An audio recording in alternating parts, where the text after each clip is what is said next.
Vai, rapaziada. Bom dia com Jesus a todos, tá bom? E às vezes sem exceção. E dizer assim, vou não esquecer de ninguém. Pai de Cristo. A todos que estão no tapetão, a todos que estão ajudando do quinto família. Você pediu um sinal de Deus? Essa mensagem é pra você. Ele manda dizer que é hora de se acalmar, é hora de se tranquilizar. Tá bom? Ele já tem um plano lindo para mudar a tua história, para mudar a tua vida. Então se acalma.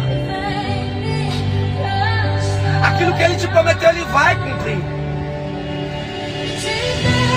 A palavra do Senhor diz que eis que faço algo novo. Então esse algo novo, ele vai fazer na tua vida.